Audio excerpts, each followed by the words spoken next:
So see, welcome all of you to the lecture of HAP. जिसको भी नहीं सुनाई दे, कोई भी डाउट है, कुछ भी इशू है, you can write me in the chat box. Okay?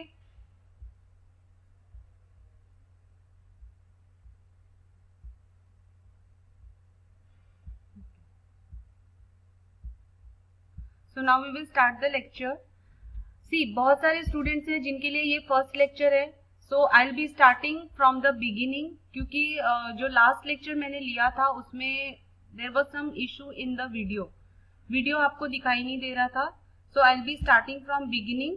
So it will be a revision for those people जिन्होंने already ये lecture attend किया है. So the name of your subject is HAP, that is Human Anatomy and Physiology. Okay, all of you know about this subject from very beginning. आप लोग 5th 6th standard में होते हो तभी आप पढ़ना स्टार्ट करते हो that what is anatomy, okay, what are the different parts of the body. So the same subject you have to study here.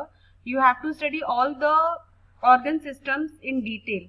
Okay, HAP एक ऐसा सब्जेक्ट है जो कि आपने बचपन से पढ़ते आ रहे हो एंड कोई भी आपकी मेडिकल फील्ड हो, चाहे आपका MBBS हो, BDS हो, फिजियोथेरेपी हो, चाहे आपका फार्मेसी हो, आयुर्वेदिक हो, BHMS हो, कोई भी ब्रांच हो मेडिसिन का या पैरामेडिकल साइंस हो लाइक MLT हो, everywhere in first year you have to read HAP, human anatomy and physiology. क्योंकि पहले देखो what is the basic aim of pharmacy. आपका बेसिक एम है you have to know each and every detail about the medicine. Understood. Medicine का detail आपको पता होने का तभी कोई मतलब है जब आपको पूरे बॉडी के स्ट्रक्चर की नॉलेज हो. Okay, what is the positioning of that particular organ in your body, what is the function of that organ. तभी आप मेडिसिन डिजाइन कर सकते हो, मेडिसिन फॉर्मुलेट कर सकते हो. Understood all of you. So in anatomy and physiology we will be studying the structure of the body and functions also. Now structure of the body means we will study separately the structure of different organ systems. उनका क्या क्या function होता है, क्या क्या secretions होता है, that we will study in the anatomy and physiology. Okay, so what is anatomy? It is the branch of science which deals with the detailed structure of the body. Okay, and the relationship of various body parts to each other. So anatomy में हम क्या पढ़ते हैं? What is the structure of the body? Structure of the body में not only the structure of entire body you are studying externally, but structure of body मतलब जैसे for example आप ले लो stomach. तो stomach का what is the structure of the stomach? वो कितने layers का बना है? That is called as the anatomy. Okay, and the relationship of various parts to each other. So what is the relationship of the different parts of the body which are present inside our body? For example, हमारा जब आप digestive system पढ़ोगे तो digestive system में there is a organ system. Okay, that is a organ system which starts from your oral cavity. Okay, so mouth is also a part of digestive system. Your esophagus is also a part of digestive system. Stomach is there. So, एक तो आपको ये पढ़ना है कि what is the structure of stomach. दूसरा आपको ये पढ़ना है कि what is its association, what is its relationship with the small intestine. Understood all of you? Stomach intestine से कैसे connect होता है. Okay, that also, what is the relationship of both the organs, that also you have to study in anatomy. So what is anatomy? It is the branch of science which deals with the structure of body and the relationship of various body parts to each other. Okay, and why the study of anatomy is important? A knowledge of structure is important to understand the function of various organs. अगर आपको structure पता होगा organ का, so it will be very easy to understand the function of the various organs which are present in our body. And what is physiology? It is the branch of science which deals with the functioning of the various body parts and their synchronized working to coordinate the actions of whole body. What does that mean? It means that एक तो आप function पढ़ोगे, दूसरा how the various organs are synchronizing together. जैसे मैंने अभी आपको बताया डाइजेस्टिव सिस्टम, डाइजेशन का जो प्रोसेस होता है भले ही वो स्टमक में होता है, इंटेस्टाइन में होता है, थोड़ा बहुत डाइजेशन आपके माउथ में होता है, बट ये सारे ऑर्गन्स जो हैं अकेले कुछ भी फंक्शन प्रॉपरली परफॉर्म नहीं कर सकते हैं. You require a coordination of all these organs. For digestion to occur completely. Okay, अगर फॉर एग्जाम्पल अगर डाइजेस्टिव सिस्टम में से जो आपका सिस्टम है, लाइक आपका माउथ हो गया, इसोफेगस हो गया, स्टमक हो गया, स्मॉल इंटेस्टाइन हो गया, लार्ज इंटेस्टाइन हो गया, अगर इसमें से एक भी पार्ट मिसिंग है तो आपका डाइजेशन प्रॉपर होगा ही नहीं। It is not possible at all. Similar thing is applicable to your respiratory system. For respiratory system you require a coordination of the various organs which are a part of respiratory system. Okay, so physiology का मतलब होता है to study the function and to study the coordination, synchronization, how the various organs are synchronizing, coordinating to produce the particular function. Okay, simple words में अगर आप एक line में बोलोगे तो anatomy is the study of structure and physiology is the study of function of the body parts. Understood? Now we come to the next slide. These are the subdivisions of anatomy. Okay, surface anatomy. जब आप book पढ़ोगे तो वहाँ पे आपको ये words दिखेंगे, surface anatomy, gross anatomy. तो you should know the meaning of these words. So what is surface anatomy? Surface का मतलब you are studying about the surface. So whenever you are studying the external surface of the body, that will be called as the surface anatomy. Gross anatomy means, gross का मतलब होता है complete. तो whenever you are doing macroscopic study of gross organs of the body, जब आप हमारी body के पूरे जो भी organs है उसका जब आप macroscopic study करते हो, now what is macroscopic? See, there are two words, one is macroscopic, one is microscopic. Macroscopic मतलब होता है when you do not require any microscope. तो जब आप अपने आई से visually you are studying the organs of the body, that will be called as gross anatomy. Okay, when you are doing microscopic study, that will be called as the microscopic study of the organs. Okay, so that, or you can say histology, that we will study in detail. तो अभी के लिए आप सिर्फ इतना याद रखो, gross anatomy का मतलब होता है when we are studying the anatomy of our body externally with the help of our eyes without using microscope. Okay, next है आपका सिस्टमिक एनाटॉमिक। सिस्टमिक एनाटॉमी का मतलब होता है जब आप किसी भी सिस्टम की एनाटॉमी को पढ़ते हो। Now what is system? All of you know organ system. Organ system में यू टेक डाइजेस्टिव सिस्टम। तो जब आप पूरे digestive, when you study the anatomy of your entire digestive system, that will be called as systemic anatomy. दूसरा example है nervous system. तीसरा example हो गया आपका रेस्पिरेटरी सिस्टम। तो जब आप एक कोई सिस्टम ले लेते हो और उसको पूरी तरह से स्टडी करते हो, उसके स्ट्रक्चर को पूरी तरह समझते हो, तो that is called as the systemic anatomy. Okay, next आता है आपका रीजनल एनाटॉमी। रीजनल एनाटॉमी का मतलब होता है when you are studying the organs which are present in a particular region. Okay, I try to explain you by giving an example. Regional anatomy, for example if you आगे के slides में हम पढ़ेंगे various body cavities which are present in our body. So regional anatomy का मतलब, I will give you one example. You take your thoracic cavity. Now what do you mean bye thoracic cavity? Your chest part. Okay, तो chest में आपके कौन कौन से organ आते हैं? थोरैक्स के अंदर आपके कौन कौन से ऑर्गन्स आते हैं? एक आपका लंग्स आता है, एक आपका हार्ट आता है। ओके, सो जब आप रीजनल एरिया को स्टडी करते हो उसको हम बोलते हैं regional anatomy. When you study the specific region of the body, like you took your thoracic, you took your chest area, और चेस्ट में जितने भी ऑर्गन्स है अगर आप उनको पढ़ते हो, that will be called as regional anatomy. दूसरा मैं आपको एग्जांपल बताती हूँ, एब्डोमेन। एब्डोमेन मतलब होता है आपका स्टमक एरिया। अभी हम बोलते हैं स्टमक है। ओके, स्टमक एक छोटा सा ऑर्गन है जो कि हमारे एब्डोमेन में प्रेजेंट है। हमारे एब्डोमेन में बहुत सारे ऑर्गन्स प्रेजेंट है, लाइक आप लीवर ले लो, आप you take some part of small intestine, pancreas ले लो। ये सब जो ऑर्गन्स है वो कहाँ प्रेजेंट होते हैं? They are present in our abdomen.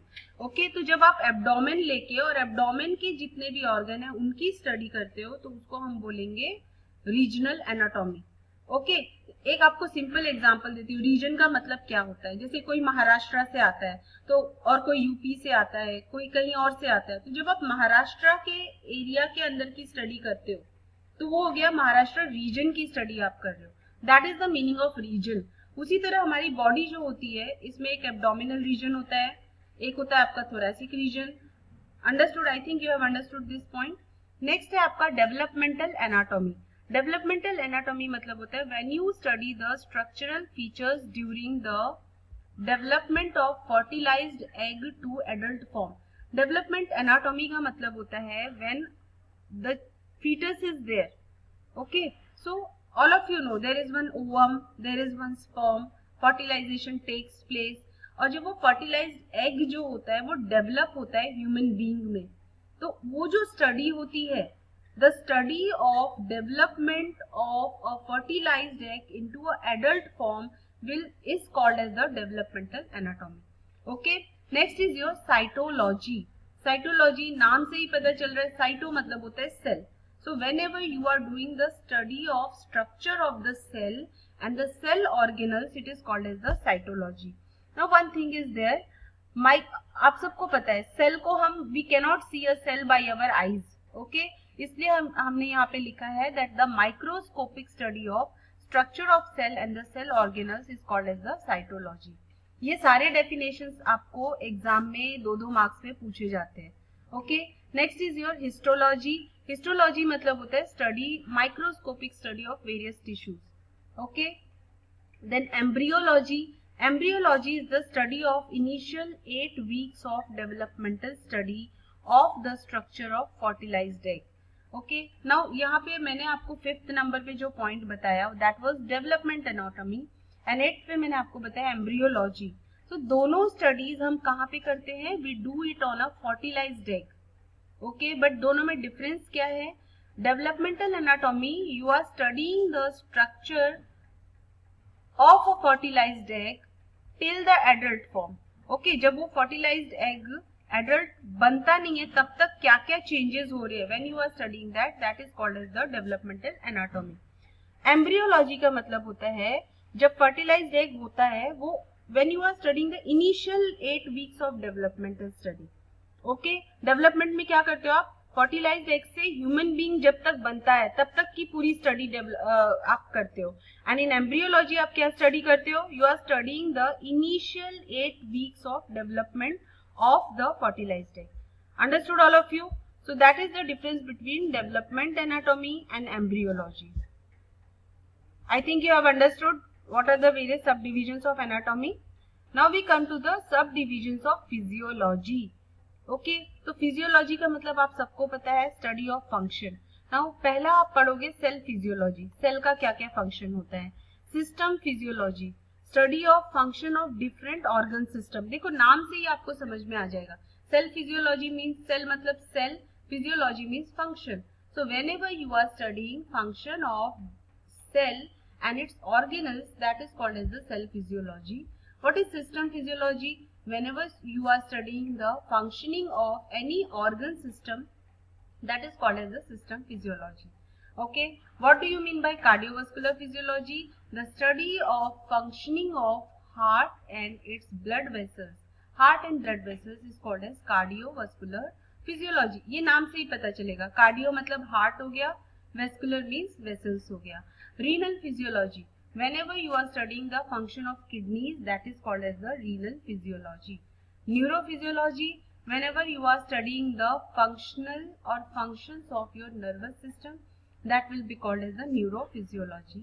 Endocrinology, it is the study of function and secretion of the different endocrine glands and their hormones. Okay, जब आप endocrine gland को study करते हो या उसके फंक्शंस को स्टडी करते हो, कौन कौन से हार्मोन सिक्रीट होते हैं, जब वो स्टडी करते हो, that is included in the endocrinology. One thing you always remember, logos, ये जो लोगी वर्ड है, okay, it is derived from a word called as logos, that is the study. Okay, logos का मतलब होता है study.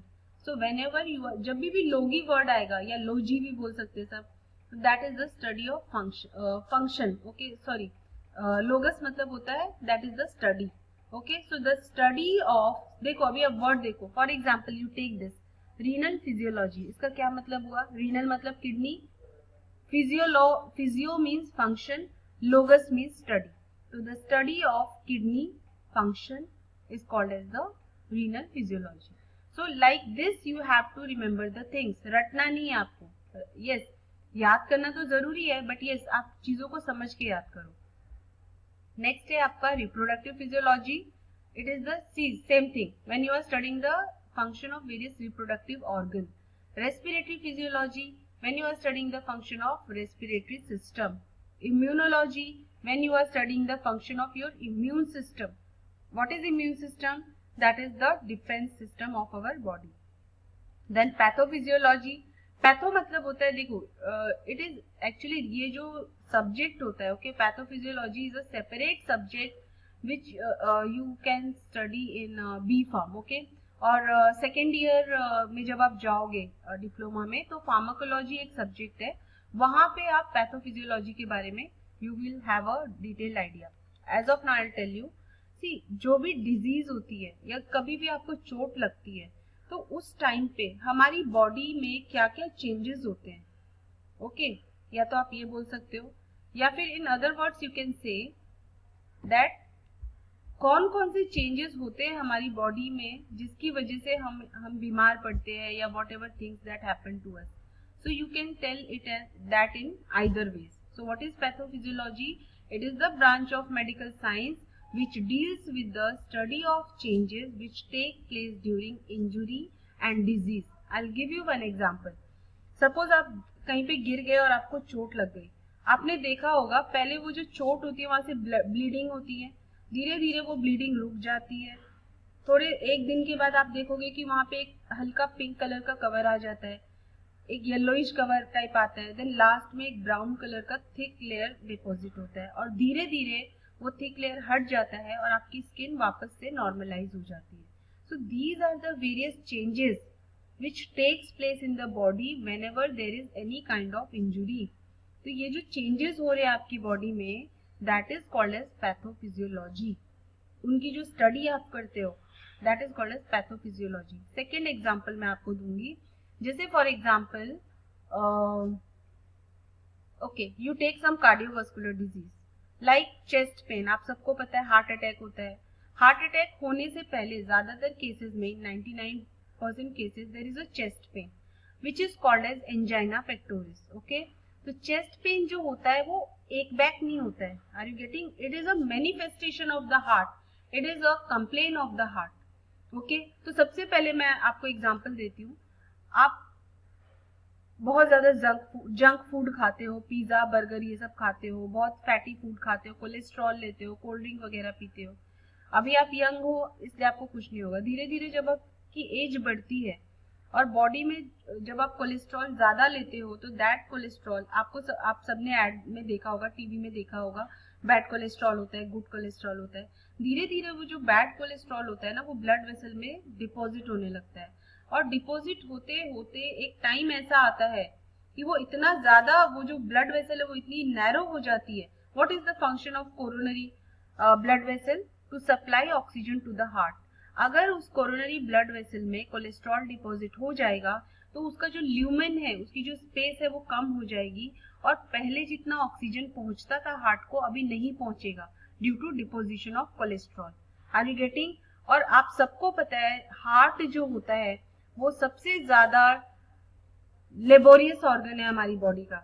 जब आप पैदा नहीं हुए होते हो तब से वो बीट करना स्टार्ट करता है. It starts beating when even you are not born till you die. जब तक आप मरते नहीं हो, जब आप मरते हो तभी आपका हार्ट बीट करना स्टॉप करता है. You can just imagine, heart एक ऐसा ऑर्गन है जो कि बहुत सबसे ज्यादा काम करता है. उसको सिर्फ दो चीजें चाहिए होती है, एक होता है ऑक्सीजन और दूसरा उसको चाहिए होता है एनर्जी, ओके. तो ऑक्सीजन जो है, अगर किसी भी वजह से हार्ट को सफिशिएंट अमाउंट ऑफ ऑक्सीजन नहीं मिलेगा, तो हार्ट जो होता है वो कैसे बताएगा, आपकी बॉडी को कैसे बताएगा कि हाँ उसको कुछ प्रॉब्लम है? तो वो बताता कैसे है? By paining. तो जिन लोग को भी पेन होने लगता है चेस्ट में, उसका मतलब क्या है कि there is some problem in the heart, there is some issue in the heart, okay, and heart is complaining you. So this is called pathophysiology. अभी हार्ट अटैक, जैसे मैंने आपको बताया ना, आप जंक फूड खाते हो, आपकी बॉडी में कोलेस्ट्रॉल डिपॉजिट होता है, या फिर आपको हाइपरटेंशन है, family obesity, what ever is the reason, किसी भी वजह से अगर आपके ब्लड में कोलेस्ट्रॉल का लेवल इंक्रीज होगा, that cholesterol will be deposited in your blood vessel, particularly in coronary blood vessel, and if you have not treated that, you will feel pain in chest. अगर आपने उसको भी ignore किया, you will suffer a heart attack. Okay तो heart attack एक दिन में नहीं आता. Yes there are number different types of heart attack. Okay stress की वजह से भी आते हैं. There are number of types, but I am talking about the heart attack which occurs due to increase in the level of cholesterol. Okay due to atherosclerosis. तो ये जो मैंने आपको एग्जांपल बताया, ये जो चेंजेस हो रहे हैं, धीरे धीरे जो चेंजेस हो रहे हैं, इसको हम बोलते हैं, इसकी स्टडी को हम बोलते हैं pathophysiology. Understood all of you? Now we go to the next slide. It is just for your information. ये हम डिटेल में पढ़ने वाले हैं. This is your skeletal system. Skeletal system में आपके क्या क्या आते हैं? बोन्स आते हैं, आपके जॉइंट्स आते हैं, आपके मस्कुलर सिस्टम एक अलग से. Okay this is your muscular system. These all muscles you have to study. You have to at least remember the names of very important muscles. After that, your cardiovascular system. Then after that, your respiratory system, where you will be studying. देखो मैं आपको एक एक करके बताती हूँ कि आपको पढ़ना क्या है. स्केलेटल सिस्टम में आपको ये पढ़ना है कि स्केलेटल सिस्टम में बोन्स कौन कौन सी है हमारी बॉडी में. Okay what is the function of bones. ठीक है, बोन्स के बहुत सारे फंक्शंस होते हैं, that will be study in detail. Muscular system, what are the various important muscles, what is their function. Cardiovascular system में आपको पढ़ना है कि what is the anatomy of your heart, what is the anatomy of your cardiovascular system. Then what is cardiac cycle, what is blood pressure, what are the different diseases which are associated with the cardiovascular system. Same in respiratory system. सबसे पहले आप पढ़ोगे anatomy of your respiratory system, then you will study the physiology of your respiratory system, mechanism of breathing, वो सब आप पढ़ोगे, and last में आप पढ़ोगे what are the various diseases which are associated with your respiratory system. Then you in the same way, in the same pattern you have to study your all the chapters. सबसे पहले आपको क्या पढ़ना है? जो भी आपका सिस्टम है उसका एनाटॉमी पढ़ना है डिटेल में. फिर आपको उसके फंक्शन पढ़ने हैं. सपोज ये यूरिनरी सिस्टम है तो यूरिनरी सिस्टम में किडनी होते हैं, यूरेटर, यूरिनरी ब्लैडर होता है. ये सबका आपको स्ट्रक्चर पढ़ना है, फंक्शन पढ़ना है, और जो भी डिजीजेस होते हैं वो पढ़ने हैं. It is related all in the same sequence. You have to study all this things. Okay now next ये जो सिस्टम है लिम्फेटिक सिस्टम, इसके बारे में मैं आपको थोड़ा सा बता देती हूँ. एक होता है आपका सर्कुलेटरी सिस्टम. सर्कुलेटरी सिस्टम में आप क्या पढ़ते हो? That blood circulation. Lymphatic system में आप पढ़ते हो the circulation of the lymph. Okay now कई सारे ऐसे लोग होंगे जिनको ये नहीं पता होगा कि लिम्फ होता क्या है. ओके सी इन शॉर्ट, अभी मैं आपको सिर्फ शॉर्ट में बताती हूँ क्योंकि ये सब हम डिटेल में पढ़ने वाले हैं. जिस तरह से हमारी बॉडी में ब्लड फ्लो करता है in the circulatory system, in the same वे हमारी बॉडी में लिम्फ भी फ्लो करता है. ओके लिम्फेटिक सिस्टम जो नाम पड़ा है, why it is known as lymphatic system? Because of lymphocytes. And what is lymphocyte? Lymphocyte is the WBC. And WBC का main function क्या होता है? It plays a role in immune system, defense mechanism. Okay? So lymphatic system का main काम होता है, if you will see, ऐसे तो देखा जाए तो it helps in transportation also, but it also plays a very important role in defense mechanism or in immunology. Okay? This is your digestive system. तो इसमें आपके बहुत सारे क्वेश्चन आते हैं डाइजेस्टिव सिस्टम में से. एक तो आपकी ग्लैंड्स के बारे में आते हैं. देन आपका आता है liver. Already a question which is asked, function of liver and structure of liver in सबसे ज्यादा मार्क्स का एक क्वेश्चन पूछा जाता है. Then how the carbohydrates, fats and proteins are digested. Then this is how what is the anatomy of large intestine, small intestine, stomach, liver. So you have to study the anatomy first, like I told you. This is the reproductive system, male and female reproductive system. This also we will study in detail. And this is the nervous system. Nervous system में आप सबको पता है there is a central nervous system and peripheral nervous system. Both of them we have to study. Endocrine system, अभी हम hormones की बात कर रहे थे. So endocrine system का mainly function है all the endocrine gland is called as the ductless gland, all of you know, and it is mainly responsible for the production of hormones which are the chemicals which are required for proper functioning of the body. Okay this okay तो ये हो गए आपके different systems जो हम पढ़ने वाले हैं. Now ये देखो, ये सब जितने भी slides है ना, सब पे आपको क्वेश्चन पूछे जाते हैं. So our next slide is about the body cavities. So what are the various body cavities? देखो यहाँ पे आपको दो तरीके से डायग्राम दिखाए हुए हैं. Understood all of you? This is the dorsal view. Okay, this is called as the ventral view. This you have to remember. So जब आप डॉर्सली देखोगे तो हमारी बॉडी में cavities are equal in number, but जब आप dorsally देखोगे तो कैसा दिखता है, जब आप वेंट्रली देखोगे तो कैसा दिखता है, दैट इज वेरी इंपॉर्टेंट. ये सब नाम आपको याद करने हैं. तो पहले आप देख सकते हो ये जो ऑरेंज पार्ट है, this is your cranial cavity. Okay, cranial cavity का फंक्शन क्या है? It houses the brain. जो हमारा ब्रेन होता है it is present inside this cavity. Understood? अब आप ये देख सकते हो ये जो क्रेनियल कैविटी है, you can see this, just a second, it is continuous here. ये देख रहे हो आप, ये ऑरेंज कलर का ये नीचे ये लाइन जा रहा है, you can see it here. Okay, so this is your vertebral column. Now what is vertebral column? Vertebral column के अंदर हमारा स्पाइनल कॉर्ड प्रेजेंट होता है. Okay, so this is your, ये आप देख सकते हो, this is your vertebral column. Okay, vertebral column के अंदर आपका ये स्पाइनल कॉर्ड प्रेजेंट होता है. So this is called as vertebral cavity. Cavity का क्या मतलब होता है? कैविटी मतलब होता है स्पेस, एम्प्टी स्पेस. सो क्रेनियल कैविटी एक स्पेस होता है जिसमें आपका ब्रेन प्रेजेंट होता है. वर्टिब्रल कैविटी में आपका स्पाइनल कॉर्ड प्रेजेंट होता है. And if you will see this purple colour, ये वाला जो पार्ट है आपका, okay, this is your thoracic cavity. Thoracic cavity के अंदर क्या प्रेजेंट होता है? मैंने अभी आपको बताया था, आपके लंग्स प्रेजेंट होते हैं, हार्ट प्रेजेंट होता है. Now you see this abdominal cavity, ये आपको पिंक कलर का जो दिख रहा है, this is your abdominal cavity. Abdominal cavity में भी आपके डिफरेंट ऑर्गन्स प्रेजेंट होते हैं which we have discussed. It contains stomach, it contains little part of small intestine, liver is present, pancreas is present, and the last one you can see this green one, this is your pelvic cavity. Pelvic cavity में the some part of your excretory system is present and some part of your reproductive system is present. Okay, so ये dorsal view है, ये ventral view है. Now आप यहाँ पे देख सकते हो ये ventral view में आपको clear cut दिखेगा. ये आपको दिख रहा है पर्पल कलर, ये पूरा जो है मैं आपको बताती हूँ, ये पर्पल कलर वाला, नॉट दैट पिंक वन, ये पूरा जो आता है ना ये थोरैसिक कैविटी में आता है. Understood all of you? ये तो थोरैसिक कैविटी में ये दो लंग्स हो गए, एक ये हो गया आपका, एक आपका ये लंग हो गया, दो हो गए, ये आपका हार्ट हो गया. Okay, and this is your mediastinum. तो ये चीजें आपकी थोरैसिक कैविटी में प्रेजेंट होती है.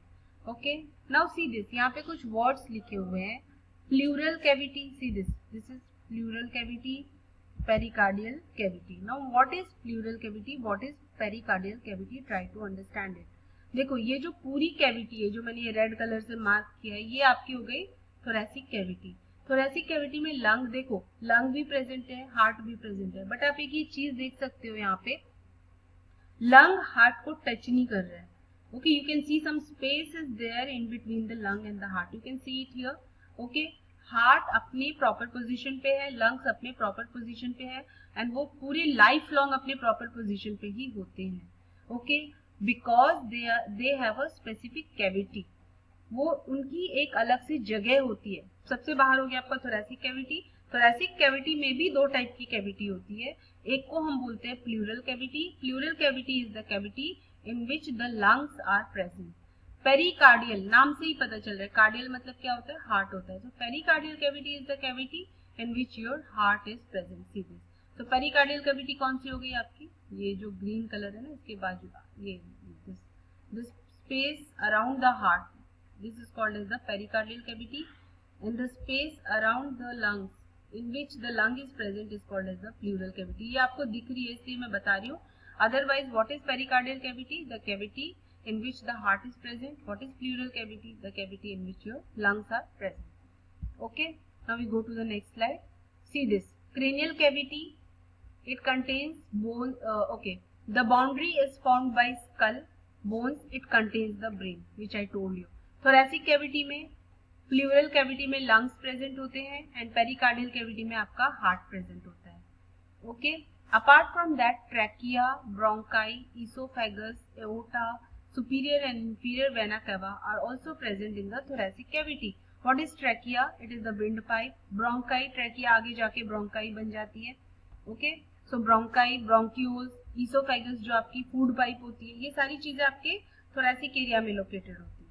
Okay, abdominal cavity, see stomach, small intestine, large intestine, liver, gallbladder, pancreas, spleen, kidney, adrenal gland upper part of ureter and diaphragm. ये आपको याद रखना है कि कौन सी कैविटी में कौन से ऑर्गन्स प्रेजेंट हैं। Okay, what is diaphragm? Diaphragm ये आप देख सकते हो, ये जो नीचे ये व्हाइट लाइन है ना, ये पिंक वाले और पर्पल के बीच में ये जो व्हाइट लाइन है, ये जो डोम शेप्ड लाइन है, ये देखो this dome shaped line, it is called as the diaphragm. Okay, pelvic cavity, few loops of, as I told you, some part of small intestine, lower part of large intestine, urinary bladder, lower part of ureter and reproductive organ, some part of the reproductive organ is also present in the pelvic cavity. So I think you have understood कितनी cavities होती है हमारी body में। एक तो हो गई आपकी cranial cavity, cranial cavity में कौन सा organ होता है? brain होता है। दूसरा हो गया आपका वर्टिब्रल कैविटी, वर्टिब्रल कैविटी में क्या प्रेजेंट होता है? स्पाइनल कॉर्ड प्रेजेंट होता है। थर्ड हो गया आपका थोरैसिक कैविटी, थोरैसिक कैविटी में फिर से दो कैविटीज होती हैं, एक होती है प्लूरल कैविटी, एक होती है पेरिकार्डियल कैविटी।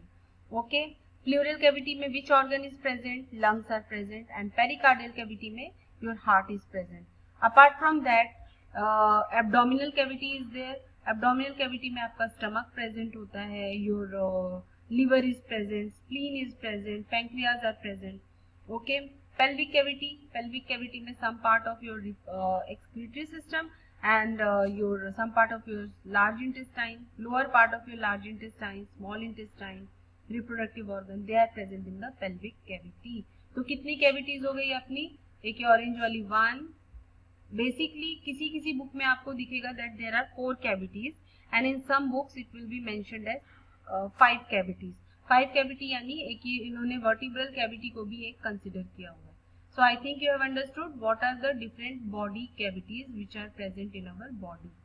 ओके, देखो ये थोड़े टाइम में डिस्कनेक्ट होगा, you have to rejoin it again with the same link. Okay, now body fluid compartment, जिस तरह से हमारी बॉडी में various cavities are present, in the same way our body contain various fluid compartments also. All of you know that हमारी body जो होती है maximum part is water. Okay, now what is water? Water जो होता है it is present in different forms. Like blood में water होता है, lymph में होता है, hormones में होता है. Every secretion which takes place in our body, उसका जो base होता है that is the water. All of you know that. Okay, so हमारी body में अलग अलग compartments होते हैं, अलग अलग एरियाज होते हैं जहां फ्लूइड प्रेजेंट होता है, लिक्विड प्रेजेंट होता है। तो वी विल सी दैट, जैसे देखो टोटल बॉडी वाटर, हमारी बॉडी में जितना भी वाटर है it is, I will tell you that, ये 2 पार्ट में डिवाइडेड होता है जितना भी बॉडी वाटर होता है। एक होता है आपका इंट्रासेल्युलर फ्लूइड वॉल्यूम एंड एक होता है आपका extra cellular fluid volume. Now what do you mean by that? देखो मैंने ये उस दिन बताया था आपको, ये आपका सेल है। ओके, सेल के अंदर जितना भी फ्लूइड प्रेजेंट होता है उसको हम बोलेंगे इंट्रासेल्युलर फ्लूइड वॉल्यूम। और इस सेल के बाहर, सपोज करो ये जो बोर्ड आपको दिख रहा है व्हाइट कलर का, ये आपकी बॉडी है। उस बॉडी में बहुत सारे सेल्स होते हैं, आप सबको पता है। तो सेल के अंदर जितना फ्लूइड प्रेजेंट है, जितने भी सेल्स है सबको ऐड करके जितना भी फ्लूइड प्रेजेंट है वो होता है आपका इंट्रासेल्युलर फ्लूइड वॉल्यूम। और इस सेल के बाहर बाकी पूरी बॉडी में जो भी फ्लूइड प्रेजेंट होता है उसको हम बोलेंगे extra cellular fluid volume. Now what is intracellular fluid volume? जो सेल के अंदर है, इंट्रा मीन्स अंदर, cellular means cell, extra cellular means, extra means outside the cell. Okay, so it has been calculated, it is given in your book that in our body जो total body water होता है उसका 2/3 of your body weight जो होता है that is your intracellular fluid volume. Okay, और extra cellular fluid volume कितना present होता है हमारी बॉडी में? 1/3 of the body weight. I will give you one example. Suppose करो आपका बॉडी वेट 50 kg है। ओके, मैं आपको पूछती हूँ कि आपका एक्स्ट्रा सेल्युलर फ्लूइड वॉल्यूम कितना होगा, आपका इंट्रासेल्युलर फ्लूइड वॉल्यूम कितना होगा, तो आप कैलकुलेट कर सकते हो। कैसे कर सकते हो? See this, 1/3 of body weight. तो आपका बॉडी वेट कितना है? 50 kg। तो 50 डिवाइडेड बाय 3 करोगे तो आपका एक्स्ट्रा सेल्युलर फ्लूइड वॉल्यूम आ जाएगा।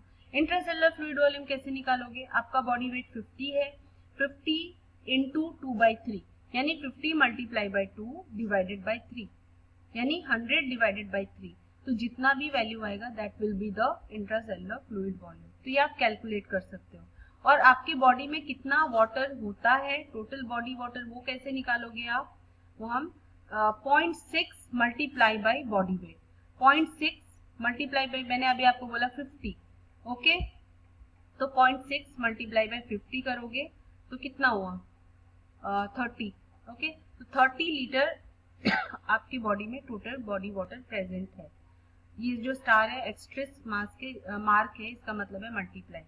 तो this is how you can calculate the total body water, extra cellular fluid volume, intra cellular fluid volume. Okay, मैं आपको ये पीपीटी अपलोड करूंगी। अगर आपको फिर भी डाउट है तो you can ask me in the next lecture. Next is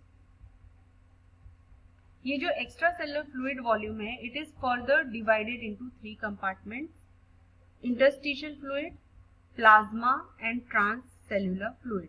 ये भी आप कैलकुलेट कर सकते हो।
Okay, we will start now.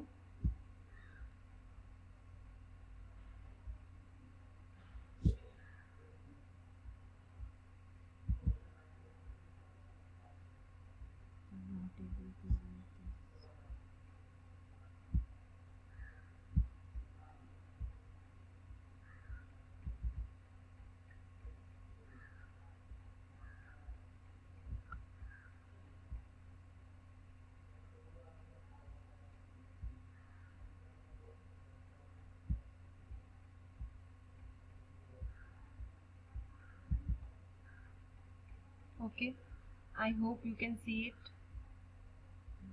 Okay, we were here. Okay.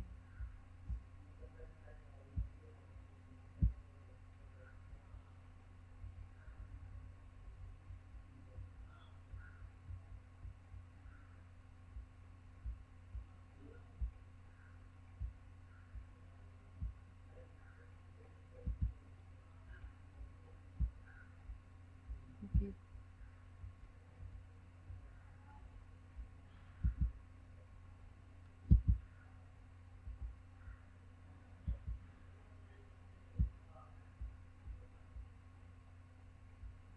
Okay ठीक है. So what we were discussing कि how you can calculate your body water. Okay,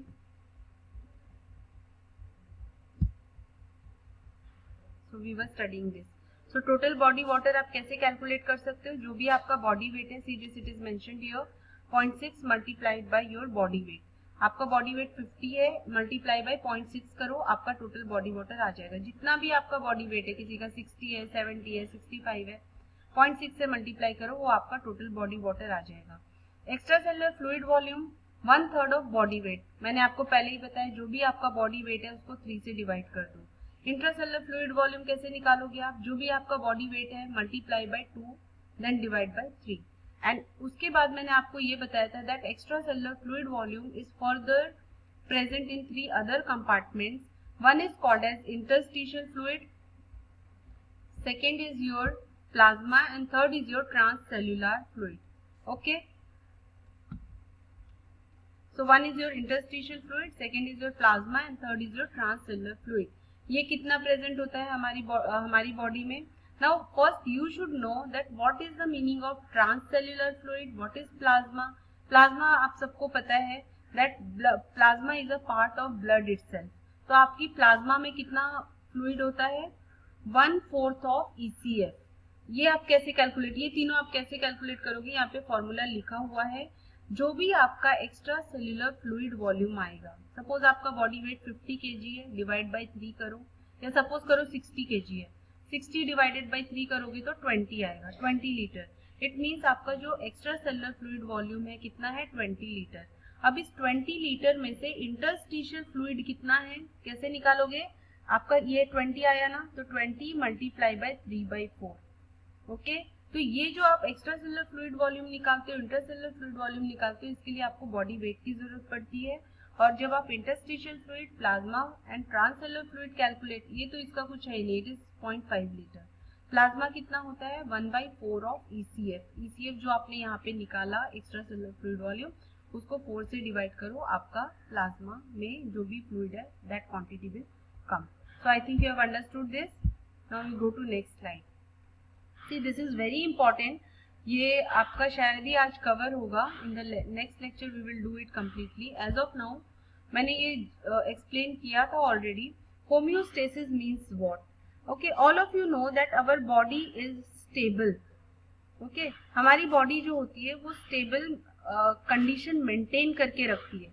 okay, आप सबने देखा होगा कि जब सर्दियां होती हैं तो हमारी बॉडी का टेम्परेचर जो होता है, हम शिवर करने लगते हैं. Okay, I am just telling you one condition.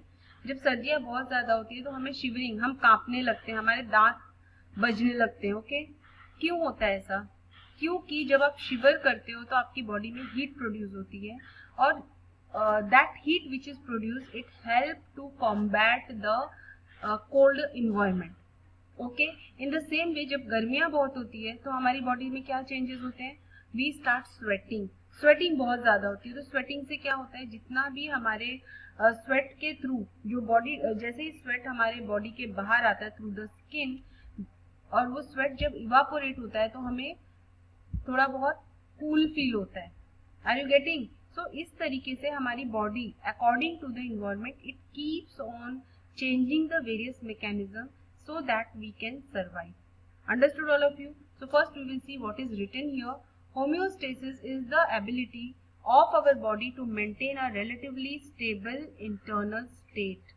Okay, so what is homeostasis? It is the ability of our body to maintain a stable internal condition, okay, that persists despite changes in the world outside. हमारी body जो changes अपने अंदर करती है, क्यों करती है? To maintain a stable environment. Understood all of you? To maintain a stable environment. और just a second, and these changes remain constant despite the changes in the world outside. बाहर कुछ भी हो रहा हो, बट हमारी बॉडी क्या करती है? इंटरनल इन्वायरमेंट को मेंटेन करके रखती है, स्टेबल बना के रखती है. ओके, बिकॉज अगर हमारा इंटरनल इन्वायरमेंट चेंज होगा then we can not survive. Are you getting? So our body maintains the stable internal environment that remains stable whatever may be the condition outside our body. Understood? So what is the definition of homeostasis? It is the tendency to resist changes in order to maintain a stable and constant internal environment. Okay. Now homeostasis जो होता है हमारी body कैसे maintain करती है? Okay. How it maintains the internal stable environment? By two mechanisms. One mechanism is called as the negative feedback mechanism and the other mechanism is called as the positive feedback mechanism. Okay. तो आज के लिए मैं आपको सिर्फ इतना बताऊंगी कि पॉजिटिव फीडबैक मैकेनिज्म मतलब क्या होता है और नेगेटिव का मतलब क्या होता है. इसके बाद का हम लोग कल की क्लास में डिस्कस करेंगे. सी व्हाट हैपेंस, देखो आपने देखा होगा कि जब हमें फीवर होता है बहुत ज्यादा, ओके, तो हमें जब फीवर उतरता है तो स्वेटिंग होने लगती है. एक्चुअली वो स्वेटिंग होने की वजह से ही हमारा फीवर कम होता है, हमारा बॉडी टेम्परेचर कम होता है. Understood all of you? So this is an example of negative feedback mechanism.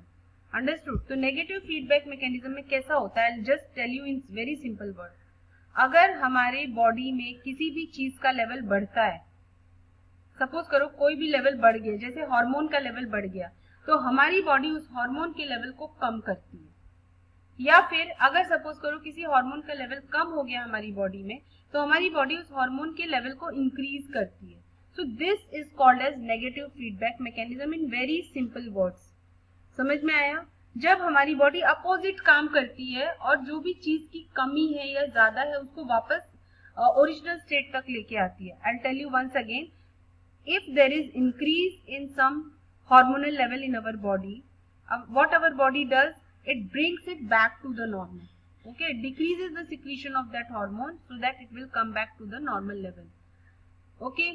Second example, if the level of some hormone falls below the normal level in our blood, then what happens? Our body brings that to the normal level. Okay, by different mechanism. So this is called as negative feedback mechanism. Positive feedback mechanism में सिर्फ one way work चलता है हमारी body का.